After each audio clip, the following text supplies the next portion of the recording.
Paul Vallas, great to see you, and thank you for joining us on the Illinois Channel. I've been meaning to talk to you for quite some time, and we're lucky to have you join us.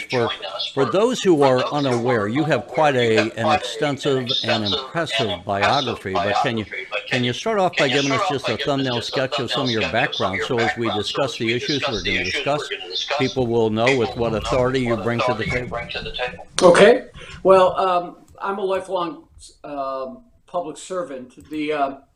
Probably the highlights of my public service career has been as city budget director in the 90s, and then taking over the Chicago Public Schools when the Mayor Daley got control of the school boards, which I ran for 6 years, and we had great success there. We were actually cited in, I think, 2 presidential State of the Union addresses. Later on, when the state took over the Philadelphia schools, I was asked to be a chief executive officer of that district. And then after Katrina hit New Orleans, I was asked to go to New Orleans to rebuild the school district. I headed the Louisiana Recovery School District, which was tasked with rebuilding New Orleans. And I've done international work with the Inter-American Developmental Bank and the World Bank in Haiti and in Chile after those devastating earthquakes. So, you know, if there's a natural disaster, I'm probably going to show up in some capacity. So that's been my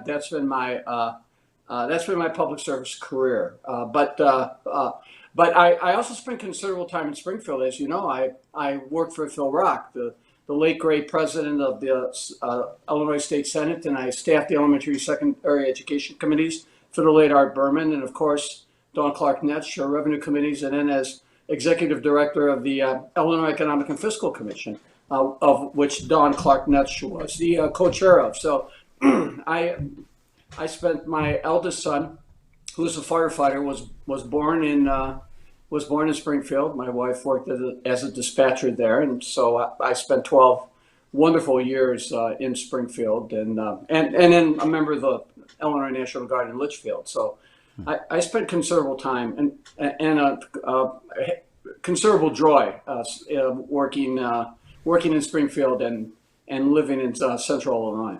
You know, so and that's what I want people to understand, that as we get into a series of issues, you are, when we talk about bringing a wealth of experience to the table, you are among the wealthiest, let's say, in the state of Illinois, in terms of experience and diversity of experience. And so many of the things that your history, your personal history touches on are the very things that I think we need to look at today. I mean, when we talk about budgets and pensions, what's going on in education. So let's start right now. We just recently had what I call one of the weirdest legislative sessions ever because of the COVID-19 shutdown, where we took basically a 4-month process and condensed it into about 3 days at the end of May. But they managed to pass a budget, for better or worse. At least we have the legal document to continue spending come July 1, which so often didn't happen under Governor Rauner.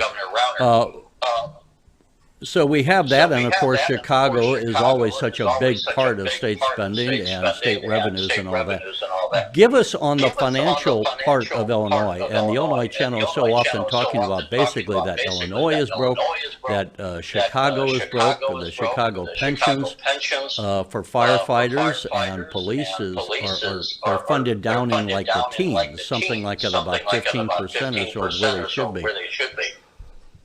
Well, you know, I was going to say, I'm just trying to give you an overview, and then why don't you just give us an overview, because I think so many people at this point don't know what to do or where to start, and that's where I think why we want, one of the big reasons why we want to touch base with you, because let me just also mention for the public, in case you don't know, you ran for governor back in 2002, came in second to Rod Blagojevich in the Democratic primary.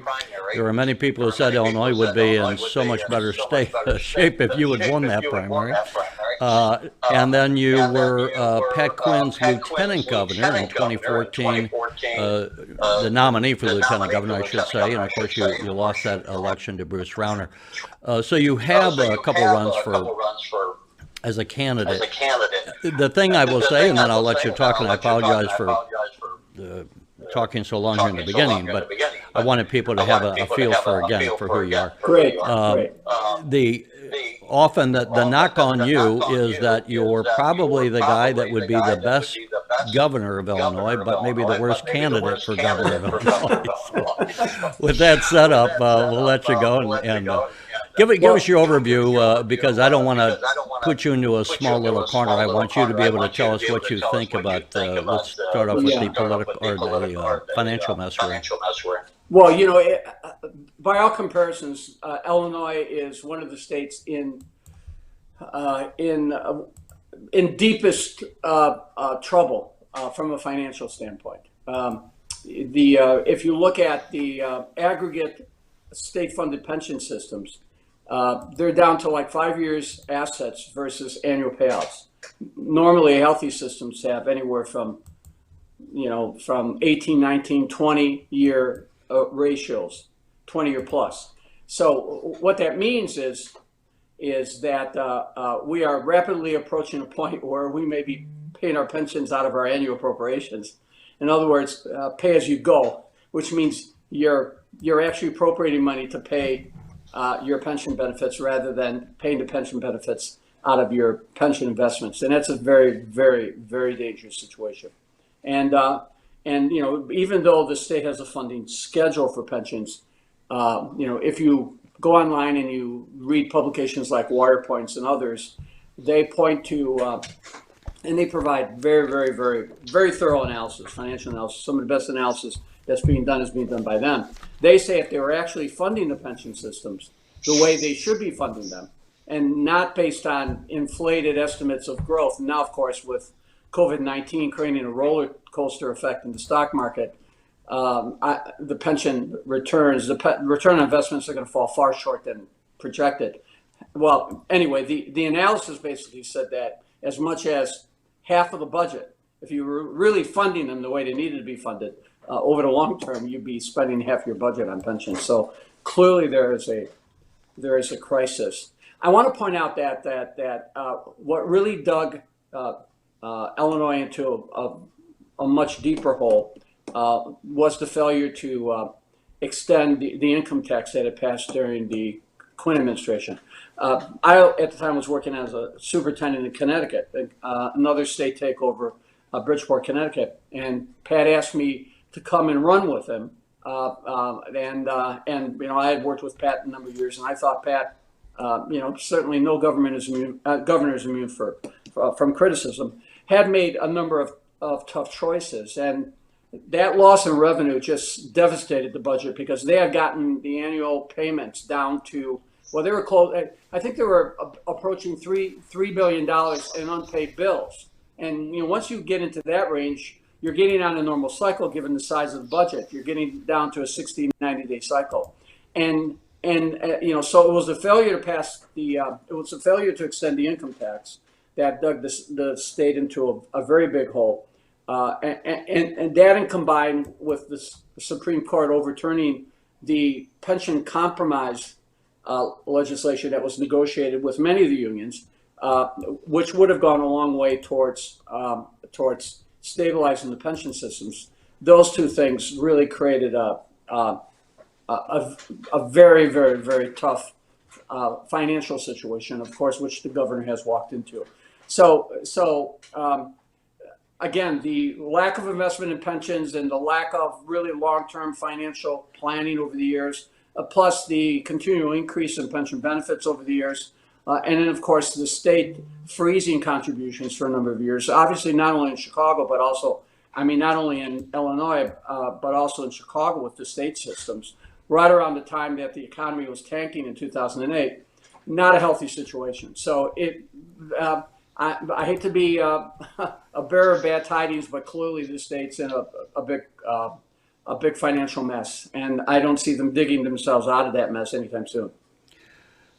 One of the big problems in Illinois that is not a problem in other states is that we put into the Constitution of 1970 that pensions can't be diminished And it's tied the hands of the legislators now 50 years later, so they can't make the reasonable changes that we should. And when we have I think it was put in the early 90s, this 3% annual cost of living adjustment that's compounded. Every year we dig further and further, dig the hole deeper and deeper. And so as you said, so given that, we're on the glide path to bankruptcy. And this is where I thought of, I actually wrote, I was at American University back in the early 90s before I came to Illinois, and wrote my thesis on the coming collapse of publicly funded pensions, because what was so common is everyone wants to have big benefits and everyone wants to have little contributions, and because of that political reality, all across the board, virtually everywhere we have publicly funded pensions, the benefits are too high relative to the amount of money that was put in to fund those benefits. That's certainly true in Illinois, and as I say, with that 3%, we compound it. So what do we do? Do we just wait until these pensions default, and then there will be the political will to fix them? Or can we, do you imagine, get ahead? Is there any political appetite to fix this? Well, there were attempts to fix it at the state level, and as I pointed out, a compromise which wouldn't have solved the problem, but it was a positive step in the right direction, that Quinn negotiated with the support, obviously, of the legislature and the support of a number of the unions. That was overturned by, I mean, the state Supreme Court has just made it a habit of overturning pension compromises that have been negotiated between the state, between the city of Chicago, for that matter. So I mean, it's really bizarre when you really think about it, you know, but at the end of the day, a lot of these reforms that they have pushed have entailed things like increasing contributions and, you know, obviously having lesser benefits for new employees. In effect, we're punishing the new employees for the, for the sins that were committed impacting the existing employees and our retirees. So at the end of the day, you know, the new employees are, in fact, I'm waiting for a lawsuit that the new employees under the Tier 2 system will file, claiming that they're going to get back far fewer benefits than they ever paid in, because the break-in rates are just so dramatic. But the point is, components like that, and then the components that were rendered unconstitutional, like limiting the cost of living increases. I mean, it's the cost of living increase is probably the biggest thing that's just pounding the systems and just draining systems of its resources. So there's going to have to be a compromise at this point. But even if we agree to a compromise, and this is kind of what happened before, you run into the state constitution. Now, if you were the governor, what would you do? Well, I would have put two referendum on the ballot. One, it was obviously not only the one allowing the state to enact a progressive income tax. And let me point out, you don't need a referendum to make the income tax progressive. That's a big mistake that they've been making. But if you're going to have a referendum on the income tax, you should have had a referendum giving the local governments and the unions the power to negotiate an agreement that would not be overturned by the Constitution.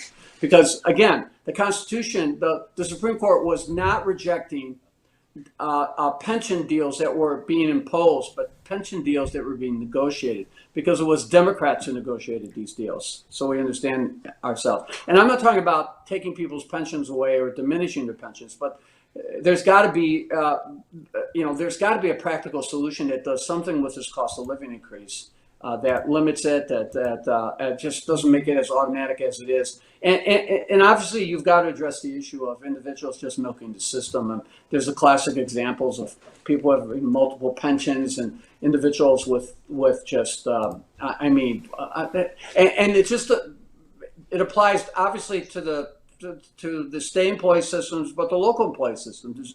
The teachers, you have, superintendents that have, that are going to, former superintendents that are going to get 4 or 5 times back what they got from the system, and sometimes even more than they ever paid in, sometimes as much as 10 or 15 times. So clearly there needs to be some sanity brought to bear, or the state's going to suffer for it. Because what's going to happen is this: you have to pay the benefits. You're constitutionally mandated.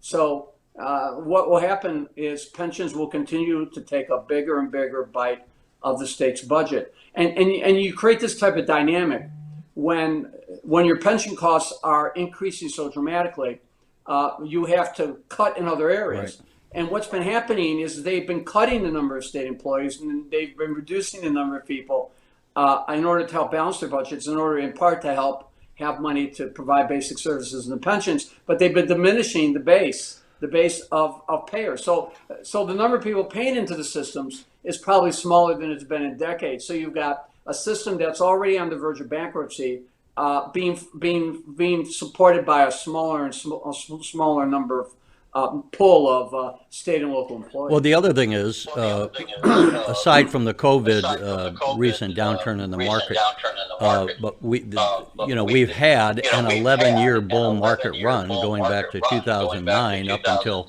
the sell-off in March. Even that was a short-term dip. As we sit here today, we have an all-time record in the NASDAQ as of yesterday. So we're having these pensions continuing to go down at the very time where they should have been moving caught up because of the market moves. So we're facing a default on these payments, and where Governor Pritzker is proposing his progressive income tax constitutional amendment is not the answer that we should have a constitutional amendment. You kind of refer to this, that where we can make some adjustments to the pensions so that they can be maintained. I would argue, and I want to get your response, where so many people will say, don't touch our pensions. I would argue, if we don't touch your pensions, if we don't make reforms, you're not going to have a pension. Or you might have a pension on paper. But you're not going to get a check in the mail.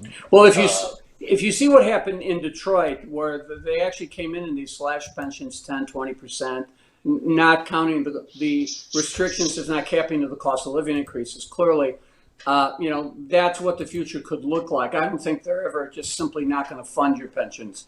But the bottom line is you're looking for a significant diminishment in pension benefits. And it's just going to happen. They're going to have no choice, particularly if the state and the city move toward bankruptcy. And let me point out that it's not easy to go through the bankruptcy process, and just the long-term damage that would be done to the state and the city if they move toward bankruptcy, in terms of people not wanting to invest in a city or a state where the government's bankrupt, and there's uncertainty as to what the recourse will be, or what the courts will order, or the courts will mandate. It's a very, very, very dangerous situation. So Illinois has been losing population in droves, and I also read something on Warrior Points where the average income of families moving into Illinois have been like $20,000, right around that area, where the exodus of families, the household income has been twice as much. So you see an exodus of middle class. In Chicago, for example,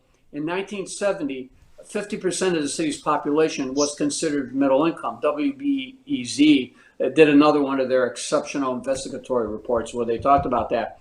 50% in 1970, middle income families. Today, 15%. That's 15%. And incidentally, if you took out the mandatory residency requirements for all city, school district employees, etc., it would probably be in the single digits. That's not a healthy situation. That is not a healthy situation. And in many respects, that is one of the conditions, or the preconditions, that is resulting in this level of violence and despair in some of these poor communities where there's very little middle class, if any. So at the end of the day, it's a situation that you're going to have to deal with. And let me tell you, the approach that I would take would be the approach that the governor took with the income tax. They passed an income tax increase that will become legal once the Supreme Court makes their ruling. Well, I would have done the same thing, because people said, what can you do now? Public referendum 2 years away. What I would do is I would sit down with labor now. State and local employees need to understand that The issue is, are we going to have a pension system, and are you going to have to experience draconian cuts in those benefits that are unimaginable, let alone unacceptable? And are you going to be left with a system that just kills new employees? Because all these new employees entering the state and local systems are going to pay much more than their predecessors ever did and get much less. So it's incumbent on everyone to come in and to kind of reach a compromise. But the approach that I would take would be to negotiate a compromise with labor that they can then pass into law, like they did the income tax increase, and then go put the referendum on the ballot, and then to get it passed 2 years from now. So you would begin to do that work now, because that would calm the markets. That would allow you to begin to do some long-term financial planning, which has almost been impossible for the state, because they seem to be rolling from one budget patchwork fix to another. Right. That would be the approach that I would take.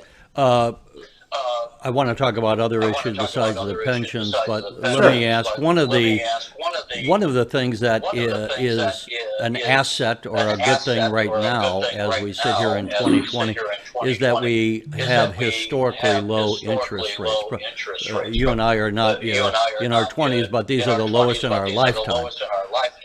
Is there an option to basically have the state borrow a lot and pay down, make a major payment? I know kind of Blagojevich allegedly tried to do this, but is that an option? And when we talk about the state budget, we often talk about just about half of it. Right now, the budget just passed is about $42.9 billion. The pension payments are consuming something like 26% of that budget. So the state's functioning on, $20 billion or something like that. I don't know the math in front. But the point is, we have a total budget of in the neighborhood of $60 billion. So there are funds, special funds. Sometimes you don't need those funds, and so we sweep, and the government's done that in the past. Is there an option that we could borrow or take some of those, let's say, borrow billions of dollars and pay it toward the pensions, and maybe make this as part of the negotiations, that if you agree to these reductions with the unions that you negotiate, the state will make a major payment, borrowing at these low interest rates, and maybe using some of those reserve funds in the other part of the budget to where you could help finance those payments. Is that a plan there, or is that more something that would be a long-term disaster?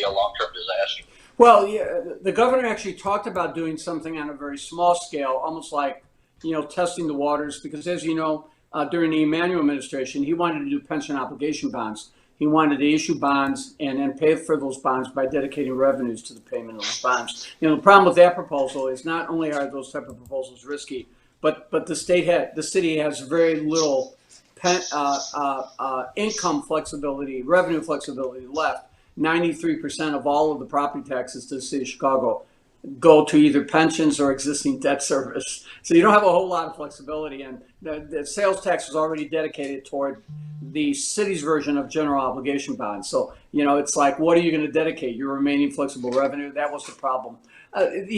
Clearly the climate is, I think, more appropriate for doing something like that if it's done responsibly. But that's not a single solution, as you correctly and articulated. It needs to be part of a compromise. They're going to have to find a way to boost the investments in the system while asking for certain compromises on things like cost of living increases and things like that, or at least capping the amount of benefits you're going to get, so you're not double and triple dipping. I mean, it has to be part of they've got to take a comprehensive approach. Like Chicago, for example, Chicago diverts $850 million. Think about this.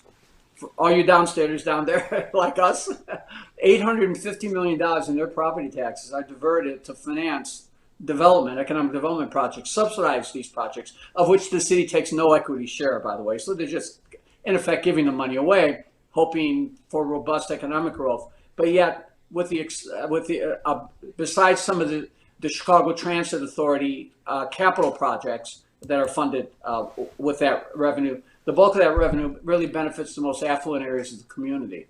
That's a diversion. Well, you could issue bonds, amortize the interest, and finance those bonds with revenues that are freed up when those TIFs expire. So you'd be borrowing off future revenues, future TIF windfalls when the TIFs expire, and you could raise billions and billions of dollars that you could then put into the city's pension funds to help stabilize the funds, reduce the unfunded liability as part of a compromise. So there are things out there, but the state is rapidly running out of options.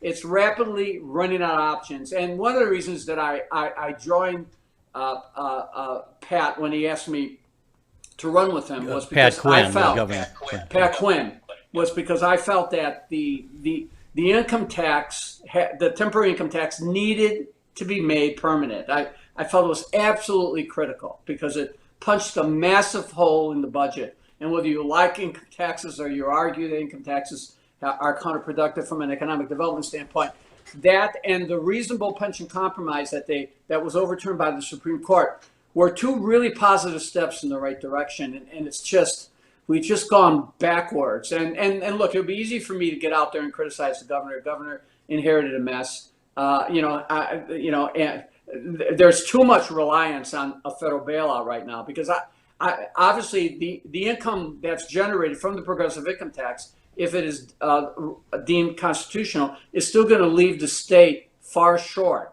billions short of what they're going to need to balance the budget, and it will do nothing to really help the state address its unfunded pension liability. So they're still far from the finish line in getting something financially responsible done. Are you critical of the governor, the legislators, that while they increased spending approximately close to $3 billion, but maybe they just didn't look at the spending side enough and make cuts? Well, there's no doubt that they're gambling that they're going to get a big bailout from Trump. On the one hand, you call him every name in the book. Many deserve, by the way. but at the end of the day, then you wait and hope that he signs another relief bill that's not only going to address the additional expenses that have been incurred because of the COVID virus, but also cover revenues, because that's what they're banking on. I mean, they want money to cover the revenue losses. The revenue losses by the state, the revenue losses by their local governments. And let me point out in the first Relief Act, and I had a real problem with this in the first two relief bills. Well, the states got a lot of money. Only the big cities got a lot of money. So cities like Peoria, cities like small cities like Springfield, others, they got virtually nothing. I mean, the city of Peoria is facing budget cuts of like 25%. Where's their money? What the state should have done as part of their the monies they receive from the federal government is that they should have done something to provide some financial relief for those towns, those counties and municipalities with much smaller populations, because I think they limited the allocation to local governments of like over 500,000 population. So these towns and these cities got screwed, pardon the expression. Well, the problem with both of us is we like to get into the weeds here, and maybe we're getting too far into weeds. The big picture, let me ask, is Illinois and is Chicago beyond redemption financially? Are we going to have to go broke before we get better? Or can we avoid driving the jet into the ground, so to speak? Well, the problem is when you go broke, people say bankruptcy. Let's just, without getting mired into the bankruptcy laws and what that means, the essence of the question is, it seems to me we've run out of time to fix the pensions, because I just don't see the political will, even at this point. It's kind of like the house is on fire and we have debates about what kind of a new sprinkling system we should get a couple of years from now. It's too late for that. It's too late for the changes. We're going to hit the ground we've run out of airspace to fix, this jet. We lost the 4 years of the Rauner years. There's more than enough, this isn't a Pritzker, as you say, inherited the problem. He had a pretty good first year. The second year was so far screwed up by the coronavirus, and obviously that's going to really cause a lot of lost revenues.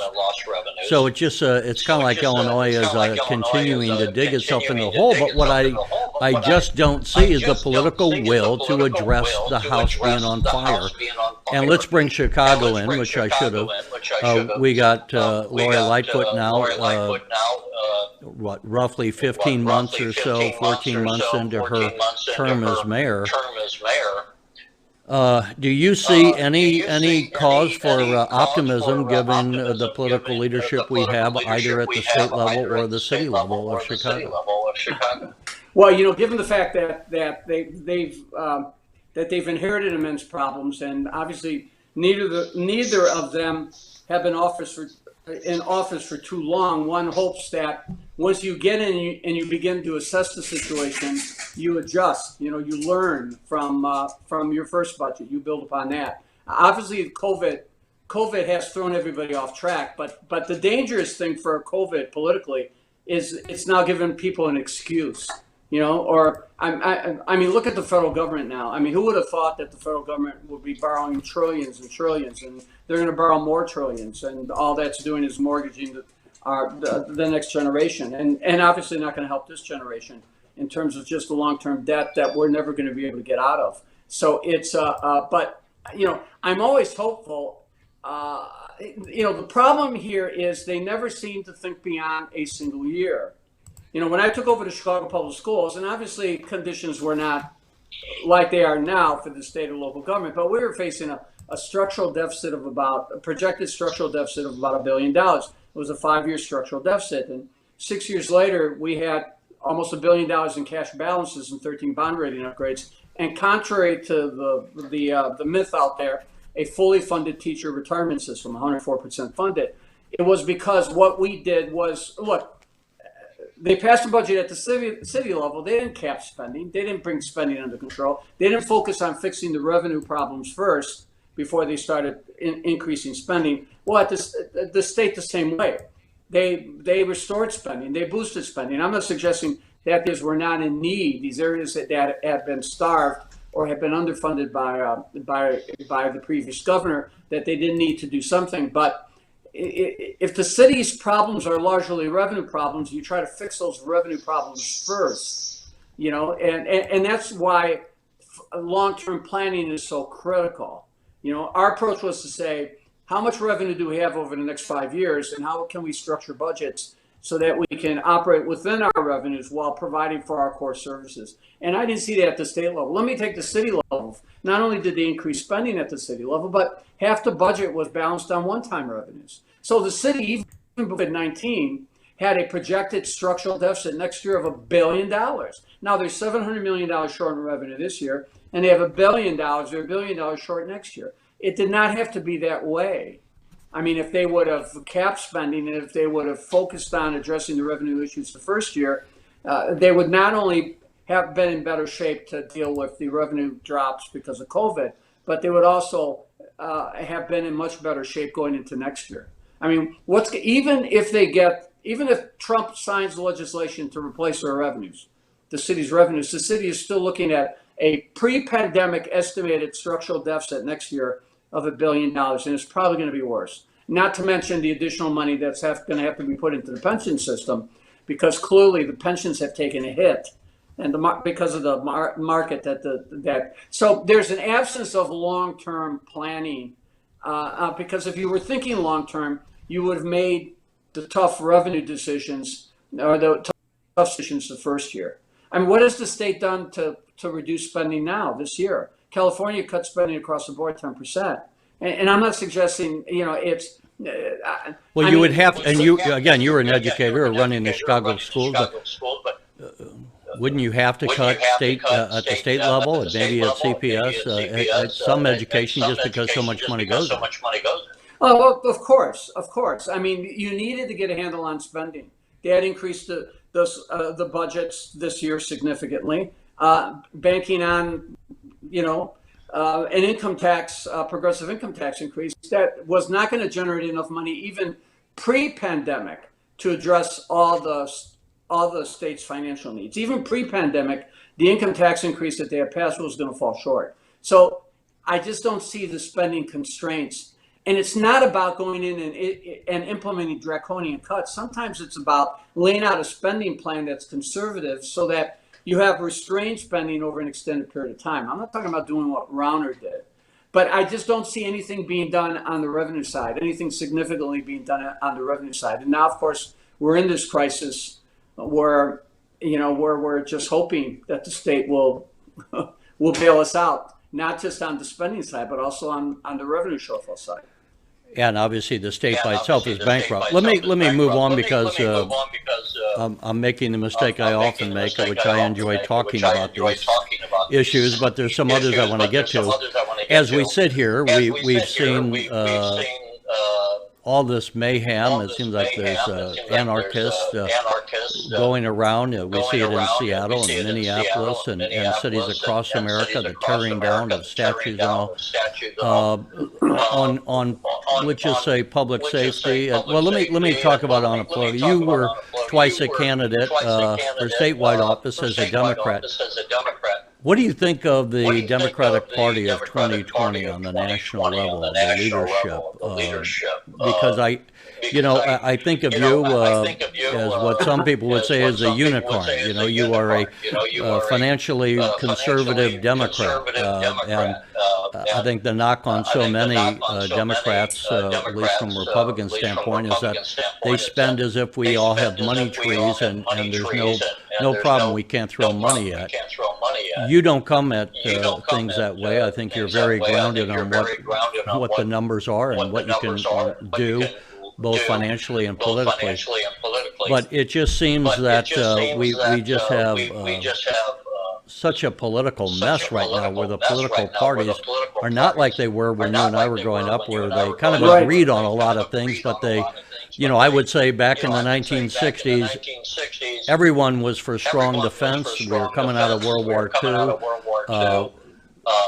The primary difference was the Democrats were more pro-union and helping union guys, where the Republicans were maybe more for business.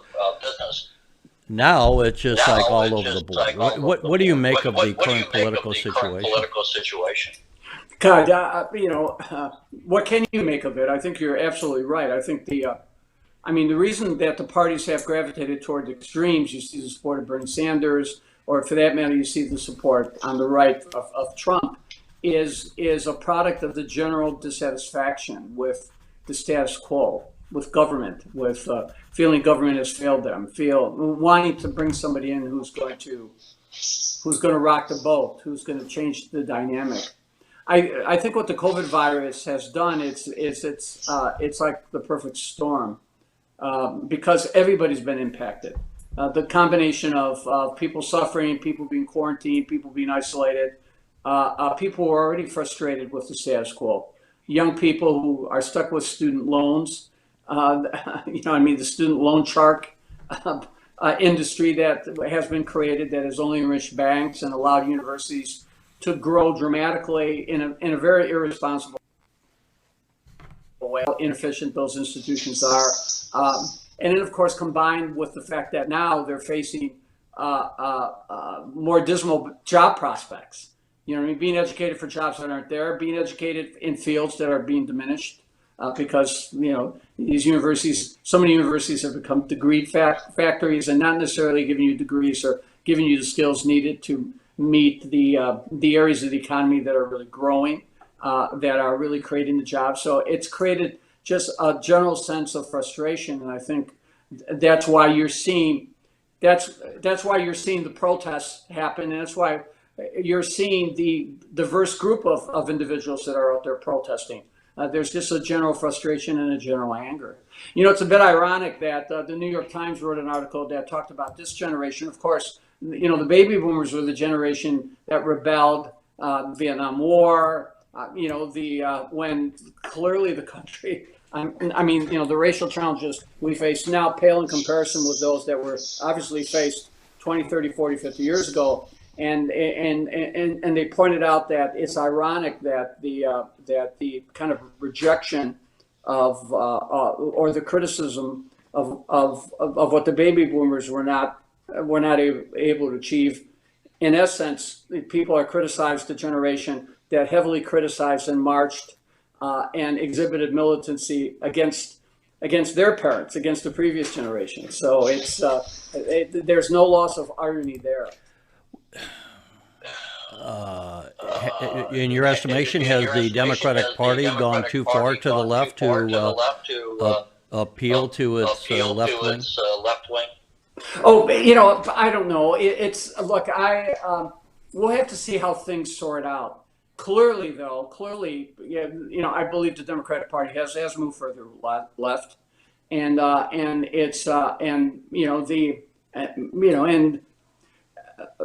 think the combination, the tragedies that we've seen, over the past month, and combined with just the general frustration over responses to COVID, and the economic hardships that's imposing, and some of the longer term issues that the young people are facing, like student loans, student debt, diminished job prospects. I think clearly people are angry, and they're looking for a new approach. They're demanding that the party be more aggressive about, and be more radical in offering the type of solutions that are going to help society address, long-term problems that we failed to address over the past decades.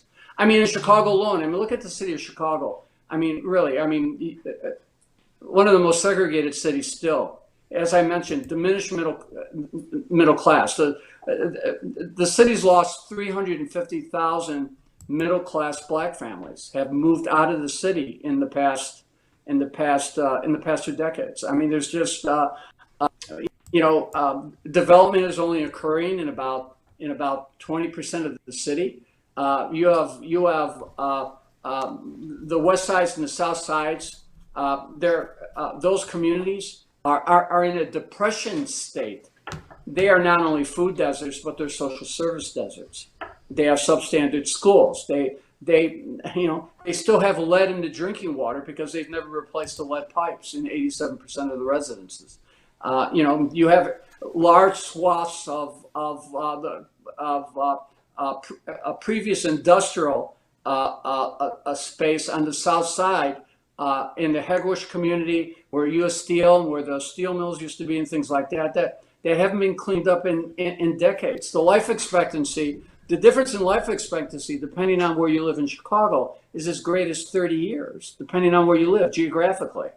So at the end of the day, the city clearly has failed to do anything to address the preconditions that I believe is the root cause of the type of violence and despair, and in many cases disrespect for working people, working people's property, and that you're seeing in the city of Chicago. So I think these challenges are greater than they've ever been, and people are demanding that something be done.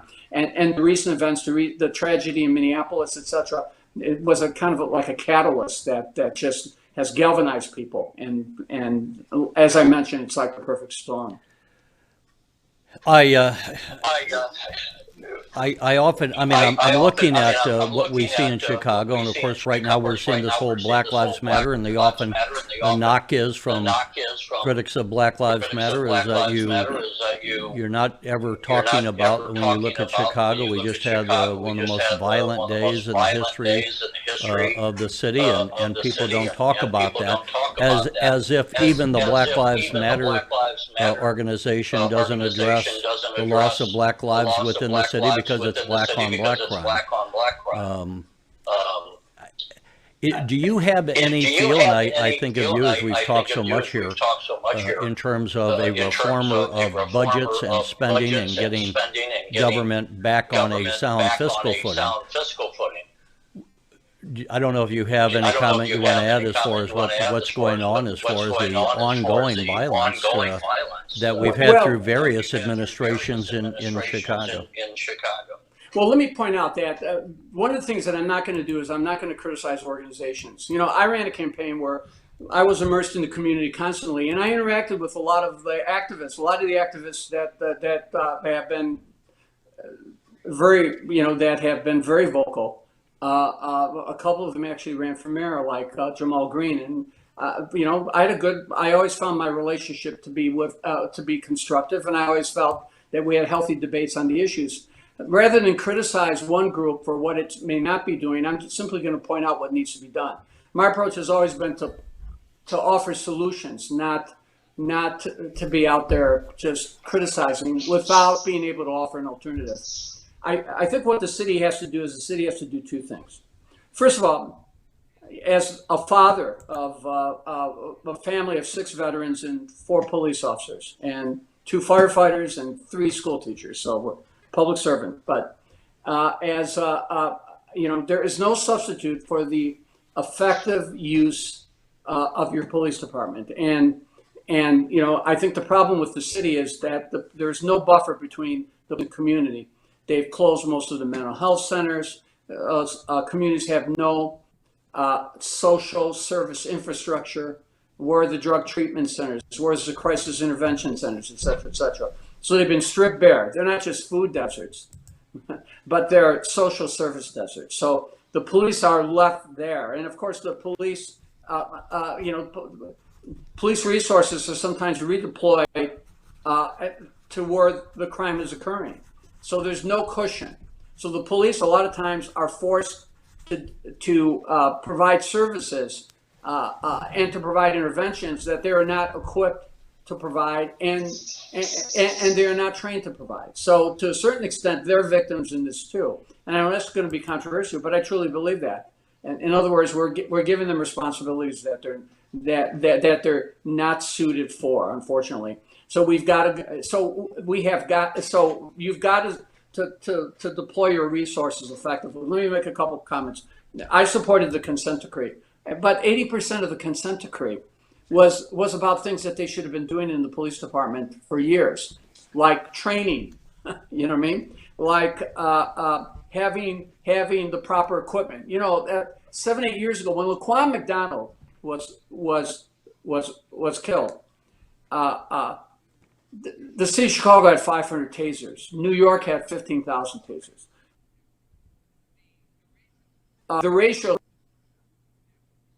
provided 10 had gone to 1 to 40. You know what I mean? They attrited out the detectives ranks, cut it by like 40%. The bottom line is, they had really deviated from the community policing concepts that had been effective in previous years. They destroyed beat integrity, which meant cops were working in communities they weren't familiar with, and cops in communities were working in communities who were not familiar with them.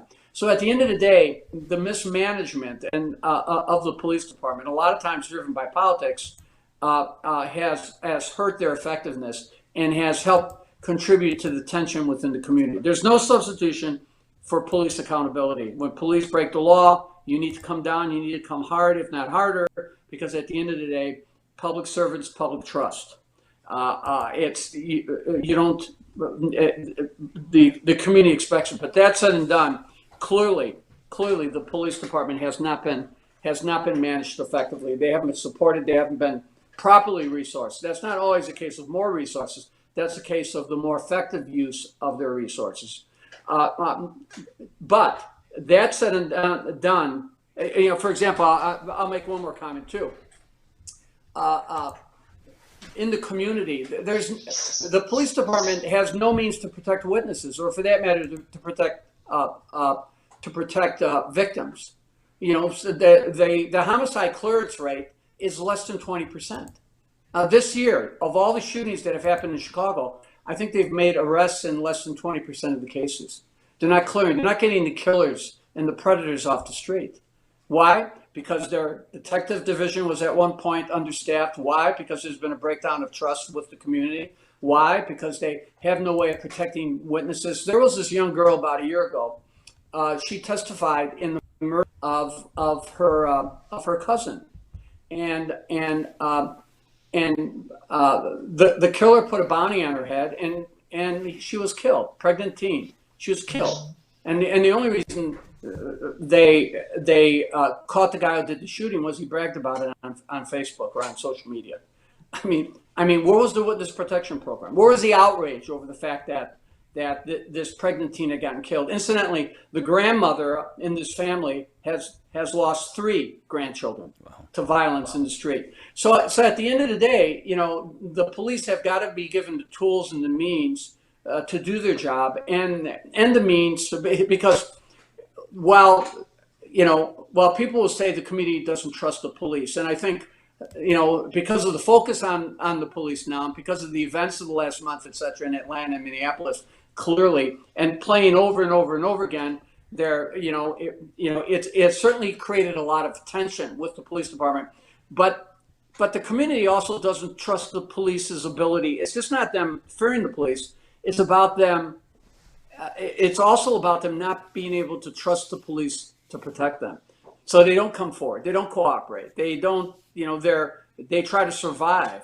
So you've got to manage your police resources effectively, and you've got to provide them with the supports that they need so that they can do their job, so that they can do the intervention services, so that and what does that mean? That means reopening the mental health centers in the community, having crisis intervention centers in the community, working with and community owned and community run. But Paul, how would we afford any of these when the cities are already running such a massive deficit? Well, let me give you an example of that. First of all, even the closing of the mental health centers, part of the reason they closed the centers, they argued, was they wanted a bunch of money. But they weren't even billing the state for what they were entitled to receive just for the mental health services that they were being provided. The bottom line is, when it comes to restoring social service infrastructure, it's a case of prioritizing. Number one, you have to prioritize so that every community has the social service infrastructure needed to serve the community, and that infrastructure that can also serve as a buffer between the police and the community. That's number one. Number two, I think the way you have to approach social service providers is the way you approach small businesses. They are small businesses, small community-owned businesses. So you give them access to small business. You give them access to the type of small business subsidies that are readily available to other businesses. Sometimes the first businesses to come back to a community are social service enterprises, et cetera. So you treat them like you small business comes to getting subsidies. The city is still allocating tens of millions of dollars a year in small business loans and small business grants. So you treat them like a small business. You treat them like a community-owned small business. And the third thing is, in our campaign, you take the cannabis revenue and you dedicate that cannabis revenue exclusively infrastructure, because there is a correlation between taking revenue from legalizing a drug and using it to help the communities that are sometimes most victimized by drug abuse. And so at the end of the day, I think if you did these basic things, you would begin to kind of repair the damage and begin to create that infrastructure that will not only provide that buffer between the police and the community, but will also begin the economic regeneration of those communities, because social services hire people. So social services are local businesses. Social services stimulate the local economy, you see. It's not rocket science. You just have to make a commitment. And when you're giving $850 million in annual property taxpayer monies to support subsidies like Lincoln Yards, who are ultimately going to get something like $1 billion in subsidies, you don't think that you can peel a little bit off to basically fund the rebuilding of social service infrastructure in communities that are not only food deserts, but they're social service deserts? So at the end of the day, it's a question of priorities. How are you willing to prioritize? Are you willing to put your money where your mouth is in the right place? Are you supportive of the recreational marijuana bill, the way it was structured? I really can't. And to remind people, I mean, they had set Yeah. aside so that it wouldn't be just a bunch of wealthy people making money off of this new industry. They structured it so that there would be uh, people within, let's say, the African American community or the Hispanic community able to have the store and have some of that money being transacted stay within those communities. At least that was the intent. I believe it should have gone much further. Okay. In fact, I said that if Chicago was going to legalize marijuana, I've always felt that the city should have a city-owned casino, rather than so that the city should create an entity to manage a casino to maximize the revenue, to make sure that the bulk of the income that was generated actually went to the city. Well, it's the same thing with cannabis. I felt Chicago has had a tendency to really develop a good urban agricultural economy. And because with the land and the urban agricultural vertical farming, it's the new wave. And so there's great potential. There's also a large group of advocates for urban agriculture that have been advocating for changes in city rules and things like that, like accessing water and stuff like that, to promote community gardens, community neighborhood farming and things like that. So, and as someone who has built and has operated two agricultural schools, one, the agricultural school on the south side, and then of course in Philadelphia, we had a ag school. I'm a big supporter of agribusiness. I think it's a huge economy. But I felt the cannabis industry should have been exclusively owned by the community, period. Local growers, local distributors, local dispensaries, period. Period. No one in Chicago but the community. There's no reason. This should have been a grassroots, play on words, sir. Literally grassroots, economic movement to give the community ownership. And then for that money to revert back to the community. Yeah, they threw some trinkets in the direction of individuals to kind of quell the issues that they were raising regarding local ownership. All the distributorships in the city should have been city distributorships. The city should be growing the marijuana. The city should be distributing the marijuana. The community should own the dispensaries, period. So no, it didn't go far enough. I just thought. And it's the same thing on the way the city does all of its business. The city controls almost $21 billion in budgets. City, parks, schools, housing authority, transit, the airports. 21 billion. They spend 21 billion a year. That's not counting capital. That's not counting the $8 billion O'Hare expansion. If it ends up with post-COVID being $8 billion. That's 21 billion. A city of less than 2.7 million, they spend $21 billion a year. Why couldn't you adopt what I call buy Chicago, hire Chicago approach, where when it comes to contracting and it comes to hiring, you give preferences to Chicago businesses and you give preferences to Chicago residents. Let me give you an example of this. When I was CEO of the Chicago Public Schools, I was able to build a $3 billion school construction program. And over 6 years, that construction program built 78 new school buildings and did major renovations in 350. We set aside 50% of all contracts for minority businesses. We required that 50% of those hired be minority and 50% hired be city residents. Well, after those 6 years, 58% of the money spent on workers went to minority workers. 55% of the contracts went to minority companies. We created so much competition that we were able to negotiate construction contracts that cost per square footage about half or less what the city currently pays per square footage. I built Walter Payton for $25 million. 3 years later, after I left the schools, they built Jones Magnet High School, the new Jones Magnet High School addition for $117 million. So the point is that what we were able to do was not only dramatically provide for a dramatic infusion of monies into Chicago's communities, particularly helping Black businesses and Latino businesses and more importantly, helping Black workers and Latino workers. But we were able to at the same time create such a competitive environment that we were literally able to build schools with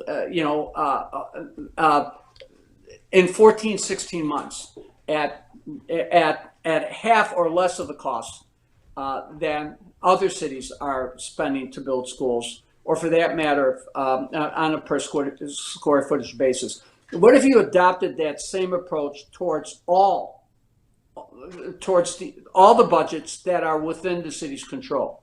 What we also did to promote businesses, and incidentally, we also set aside very high targets on the professional service side, architect, law firms, stuff like that. We approached 40% in those categories. But what we also did was we also did something known as target marketing. So we would target contracts, target spending to exclusively minority contractors for certain services that there were an abundance of contractors available to provide. What if the city did that approach with its $21 billion? What if they allocated money in a way that really helped promote Chicago businesses, help promote minority businesses, help bring money into the poor communities by hiring people from those communities? It's not rocket science. It's a question of will. Do they have the will to do it? The city's in a financial mess, but yet it still controls $21 billion a year in annual expenditures. And that's something that the city could do to change the dynamic and to start to provide the reinvestment in those communities that are critically needed to address those preconditions that are causing all this violence. I don't want to make it sound like I'm not looking for an answer here. I don't know to what extent. If I were the mayor of Chicago, I would hire Paul Vallas, to be honest. Because I'd want to have somebody with your background and your expertise who thinks like you. And is looking for these answers. And I often, I grew up in St. Louis, so often my viewpoint is as an outsider of Illinois. I wasn't, Chicagoan with the Chicago mindset. But I look at the state of Illinois, and it has so many assets, as does Chicago. And I often thought, you got to go out of your way to screw this state up, and boy, we've gone out of our way to screw it up. It took a lot of years. Throughout, decades. Andy Shaw, who of course was a longtime reporter on television in Chicago, said in a panel we covered a number of years ago, he said the people in government in Chicago and at the state level don't look at it as how can we make things better. They look at it as a way to enrich themselves, their families, and their friends. And I think he's right if we look at just the history of how this state and the city of Chicago has been run. It seems like everyone wants to have their hand in the cookie jar. And we saw that just not too long ago with the head of CPS, who was making, what, $200,000 and far more than the average person, and still was, prosecuted. And I think she's in prison now for putting her hand in the cookie jar. Right.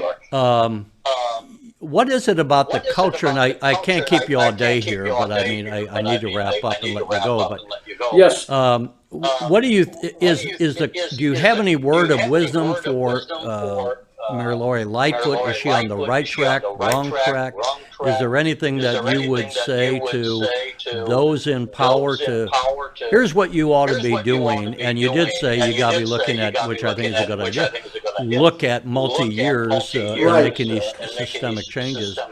So you've given us, over the course of about an hour now, some things we can hang our hat on.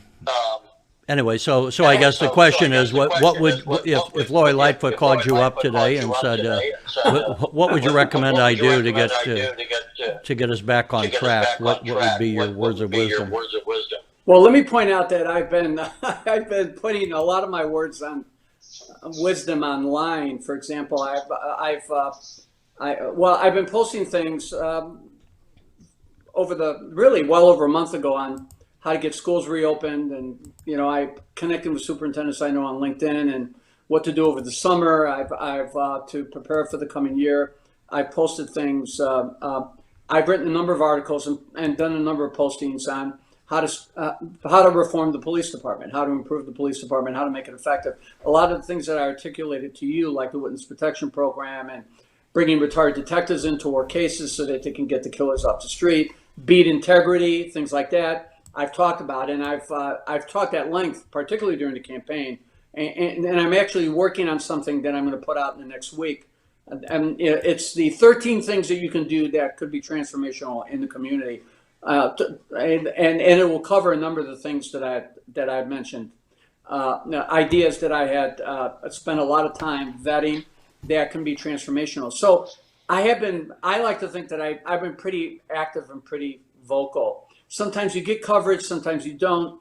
You put an op-ed piece out there, they try to get you down to 500 words, which is, I'm like Leon Tolstoy or Alexander Solzhenitsyn, writing from the Gulag. In fact, I'm beginning to look like them.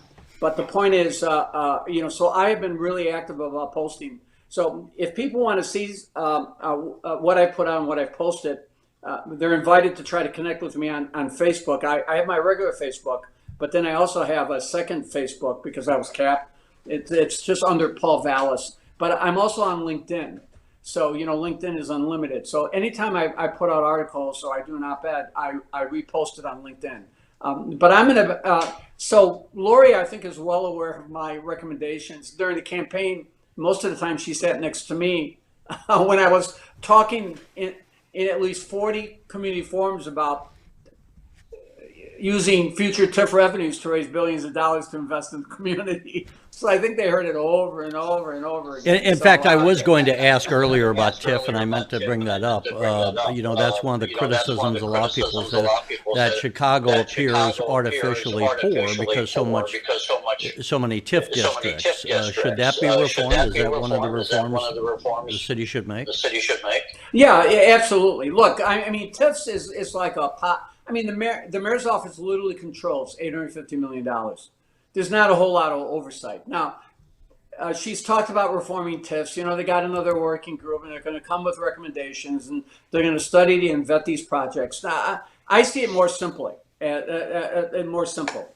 1/3 of all TIF revenues, annual TIF revenues, need to be put in a community investment fund to invest on the south and west sides of Chicago. In fact, just not 1/3 of all TIF monies, but 1/3 of future casino monies. If after post-COVID anyone wants to go to a casino, what I mean? 1/3 of gaming money, 1/3 of sports betting money, so that the money is there, and that money can be invested in the poorest communities, and sometimes invested in tandem or used or leveraged with opportunity zone incentives to really secure the type of private investment needed to revitalize these communities. I mean, that's number one. Number two, they should raise billions of dollars by borrowing against freed up TIF revenues that will become available when the existing TIFs expire, to raise money to do massive environmental remediation that's destroying people's health. To make the affordable housing investment, the basic business support infrastructure investments that are needed to help revitalize these communities. They can do that. That's the second thing that they need to do with TIFs. And then the third thing is they need complete transparency. I mean, complete transparency. They need the type of TIF oversight that's not going to be monopolized by the mayor's office. I'm not criticizing Lori because she's now in her second year. But the bottom line is do you really want the mayor's office to have such discretionary authority over $850 million and growing revenues, literally, so that you can parcel them out? So, where's the scrutiny? So I think if you do those three things, it can have a positive impact. It'll, first of all, provide a steady flow of money for investments on the south and west side that are going to be critical. And when I talk about TIF set-asides, gaming, set-asides, using cannabis money for social services. I'm talking about comprehensive business investments, not only investment in new businesses, but reinvestment grants, or what I call restart grants, for those businesses that were destroyed or seriously damaged in the protests and in the riots. And if you if you take advantage of future TIF windfalls now, so you can raise the capital needed to do massive infrastructure improvements, and affordable housing and environmental cleanup on the south and west sides. Do not underestimate the obstacles to investing in communities that have decades-long environmental issues that have never been addressed. We got a lakefront on the south side too that should be booming like the lakefront on the north side if we did the type of massive environmental remediation that's needed, and that can only be funded in ways that I've articulated. So, I would add, I think that's something the federal government would also be willing to help. One, just for cleanup purposes alone, but also if it's combined with the idea that this is going to rejuvenate the economy of that area. And by the way, not to go off on this tangent, but I've long made, growing up in St. Louis, every time I drive up back to Springfield from visiting family in St. Louis, you have East St. Louis sitting there rotting on the vine, with no leadership to redevelop it. And I don't mean that as a criticism just of the local mayors there, but of state government. And so much of our state government is Chicago-centric, they don't even know there is an East St. Louis. Somebody should say, this is located exactly where you could have a tremendous redevelopment project right across from downtown St. Louis on the major river in the United States, smack dab in the middle of the country.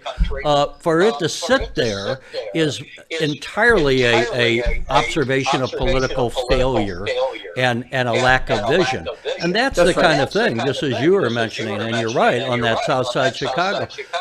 Chicago has so much going for it, for all the things that we already know, from the shopping to the Major League Sports to its locality is why Boeing is now in Chicago. That's something that other communities can't do. They can't relocate to the middle of the country. So it has a lot of inherent assets.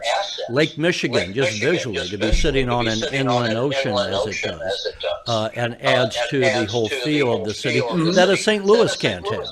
So, if it's reorganized, I think this is where maybe we can wrap up, but I'd love to, follow up with you over the future here. And I apologize to you and the audience. We spent so much time, but this is the first time we've really sat down with you, and I wanted to give you plenty of time.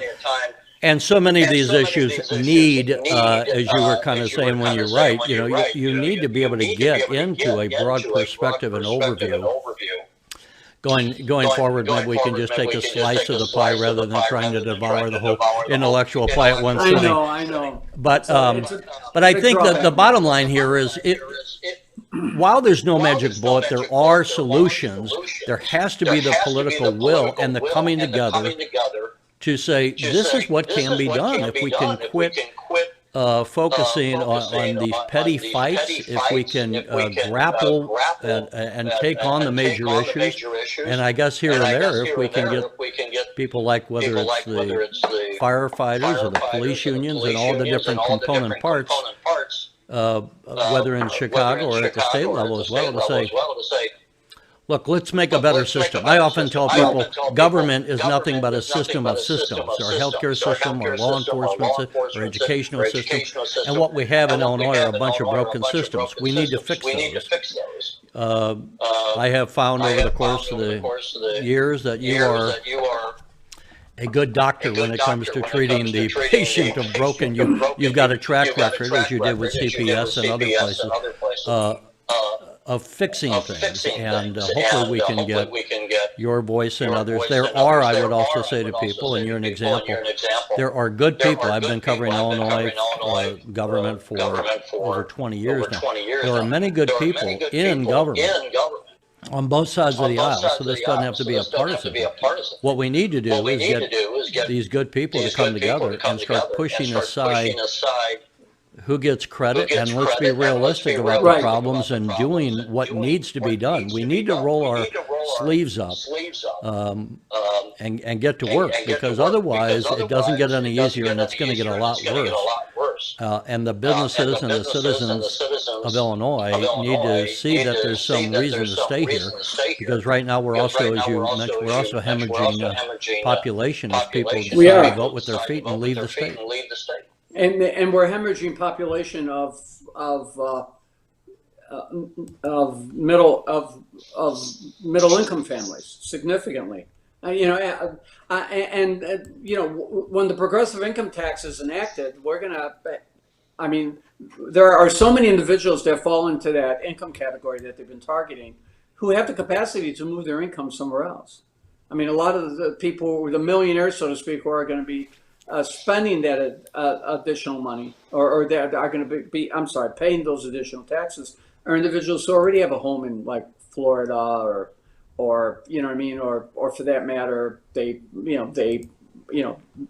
can easily move their operation somewhere else. I mean, it's not going to generate the revenue anticipated, and you run the risk. There was a reason why they did why they did the 8-to-5 ratio when they came to enacting the income tax, and why they required that the income tax be uniform across the board, because they wanted to resist the temptation that you would just go in and target a specific class. They wanted to make raising the income tax something that was hard and not easy. And if you remember, Don Clark Netz was part of that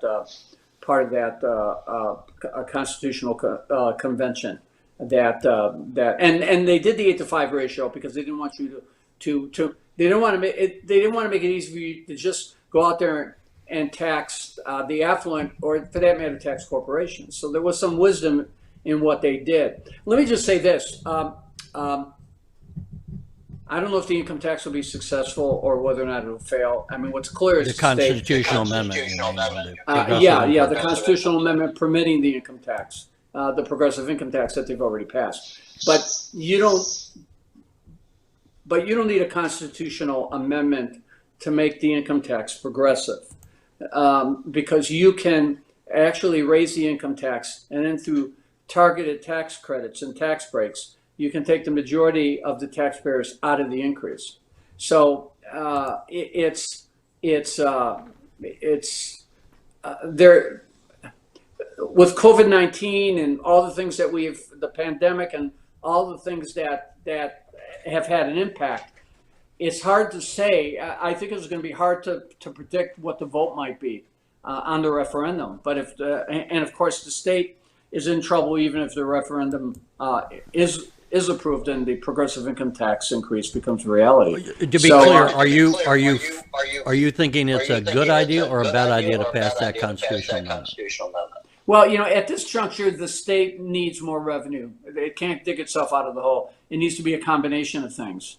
I always preferred the approach that did not require a change in the Constitution, only because you don't want to make and it let me easy. just because time's short.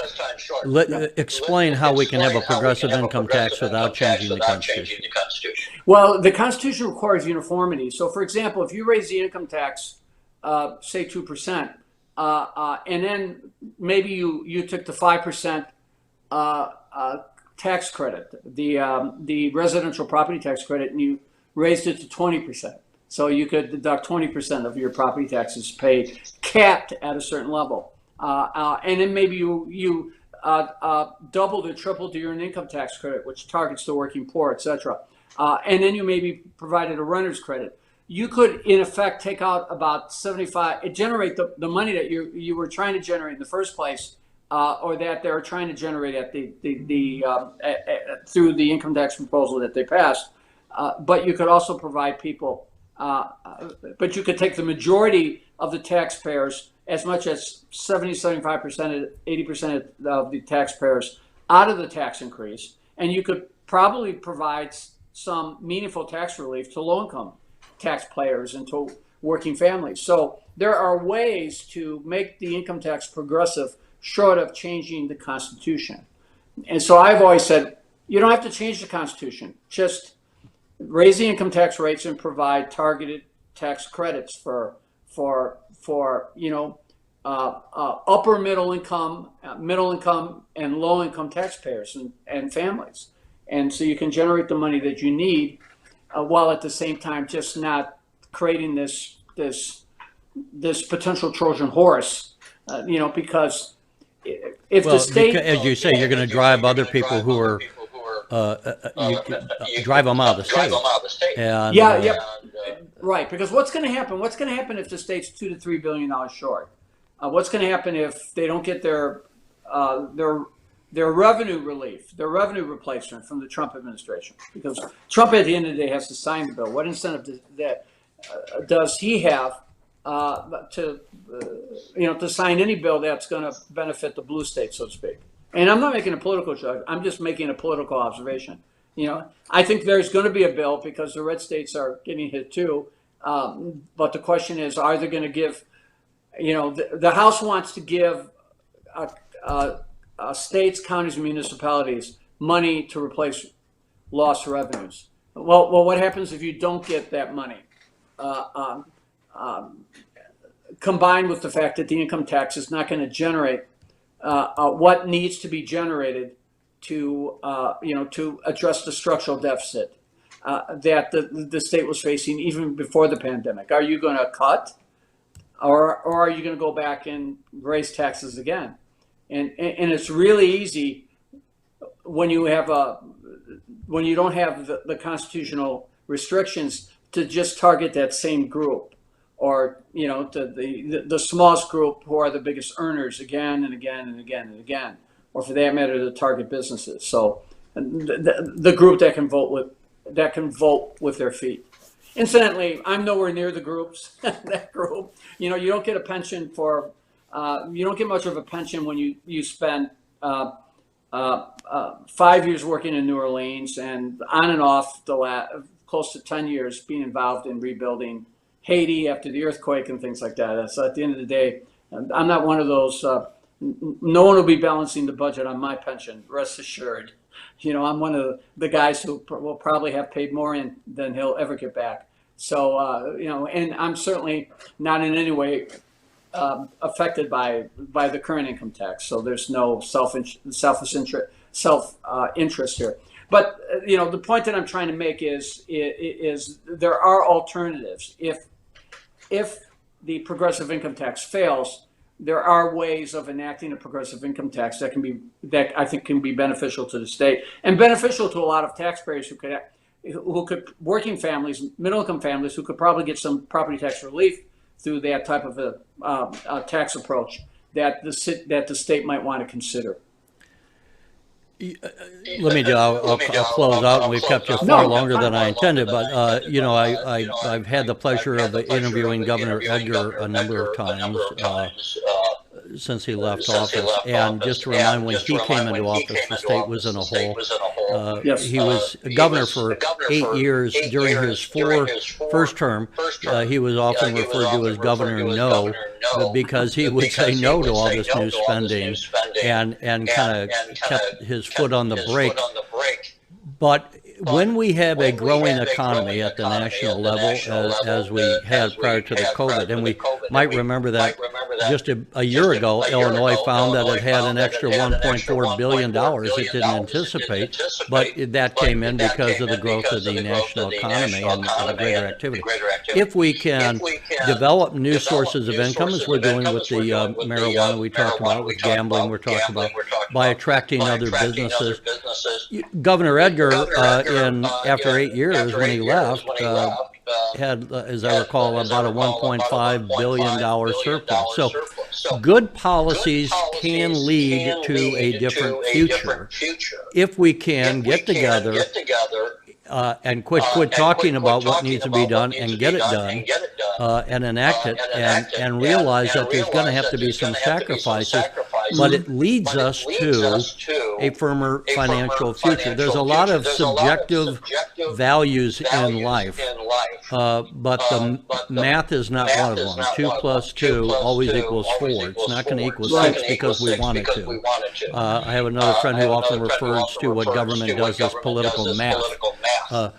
You are someone who is grounded by the math of budgets and revenues and spending, which is why I think it's so valuable to talk to you. And you have the track record of having been there, done that, and made these tough decisions, but also like Governor Edgar did, you have results to show that you turn things around, and it can be done, and maybe that's where, if you have any last words, but where we should leave it, that the state needs to be turned around, can be turned around, but you can't just be ignoring the rotten parts of what we're doing. We have to address these issues, what we might say are the financial cancers within our systems. Well, let me just make a comment. First of all, about Governor Edgar, who I had the pleasure to work with when I was budget director for the city of Chicago and then later the schools. We worked.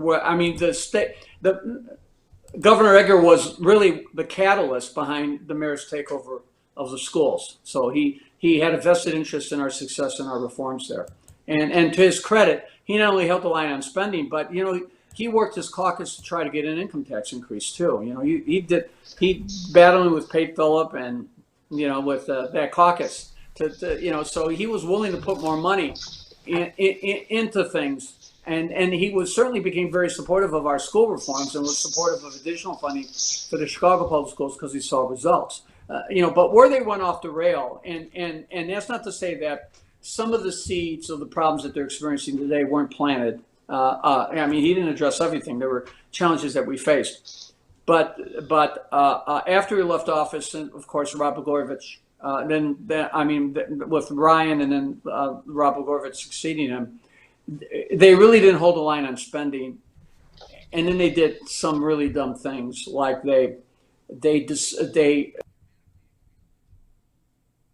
dramatically that they were not making it the needed contributions into the system, and then really at the height of the recession, they in effect did they stopped making pension contributions. The city, for example, Daley went to Springfield and he got a pension holiday.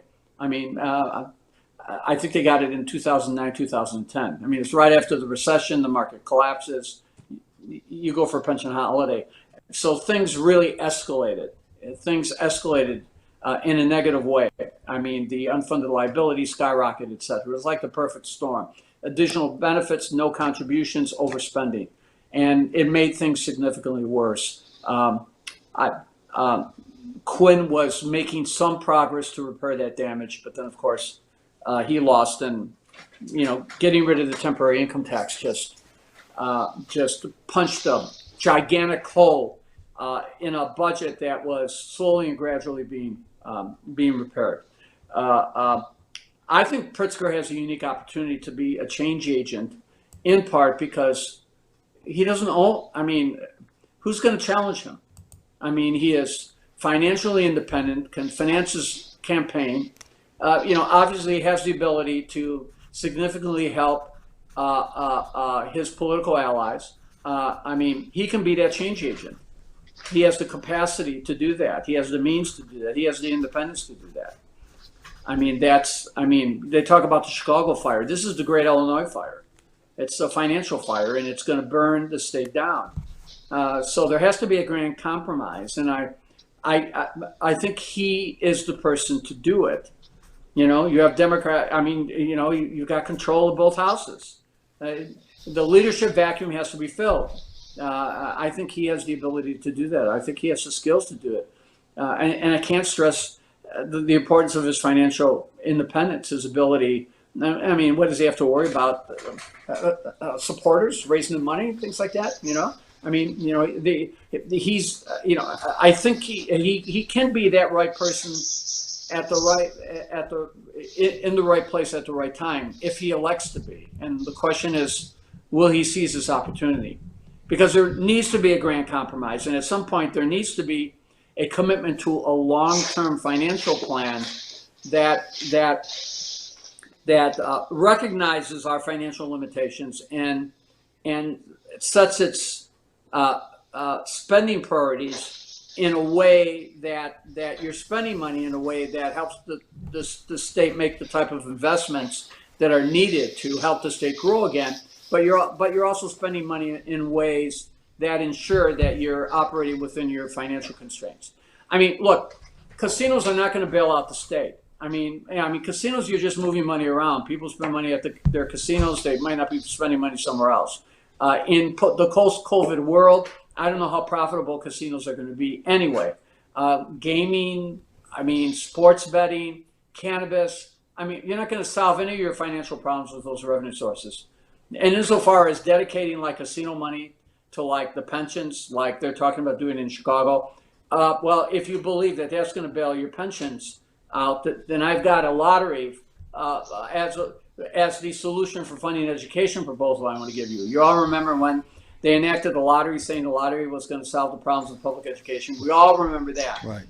So, I mean, and that obviously was a myth. So at the end of the day, the state needs serious reform. There has to be a grant compromise, and there's got to be a long-term financial plan that brings the state's long-term expenditure trends in line with potential revenue.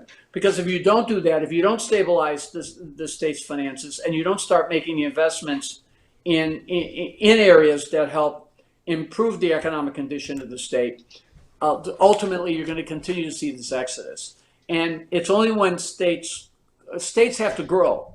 You know, the city of Chicago, since 2008, the city has lost, the city's property values are, and I haven't seen the latest data, but during the campaign, I would point out that the city's property values were something like 12% or 14% below what they were in 2008, prior to the Great Recession. And while nationally property values have rebounded, and the national rate of growth was 6 to 8%, Chicago's was double digit in the negative. Now, it may have dropped to about 8 or 9% now. But if Chicago had just grown at the national level, the city would be generating $700, $800 million more in revenues a year, just by growing. But the city lost value. It lost wealth. It disinvested in community. It lost significant population. As a result, it lost significant income. So what happens is you continue to draw on an ever smaller, more diminished revenue base, asking them for more and more and more, and it becomes like one of those, they call them, it's like an economic death spiral. You know, you get into that spin that you can't get out of, and we're almost there. And you correctly pointed out, it's going to take leadership. It's going to take leadership, and I think Pritzker could be that leader if he elects to be. If he elects to say, you know, this is about fixing these problems, and if I've got to be the sacrificial lamb, I'm going to do it. But I have the independence and I have the resources to get it done, because that's what it's going to take. So let's hope that he is that person, he is that catalyst. Well, I hope so, not from a political standpoint, but just from a realistic standpoint. If the state's going to be salvaged, and it's worth salvaging, it's a major state within the United States, it's not in the national interest to have Illinois go broke any more than it was to have Detroit go down the tubes. Right. Then, yes, hopefully we can turn this around, and the people who will be living in the state of Illinois 35, 40, and 50 years from now will look back perhaps as the turning point. It'll be the turning point one way or the other. It's either where we save the state or at the point where we, as you say, the tipping point, and we went the wrong direction and went down the drain. So that's where we are, and maybe that's where we can leave it right now. Okay. But Paul Vallas, we appreciate you joining us on a long interview, and thanks for all your insights. Well, thank you so much. Good luck. Stay healthy. Thank you. Thanks for watching, and if you haven't already, please consider subscribing to our channel. And while you're at it, please leave us a comment. Thank you for watching.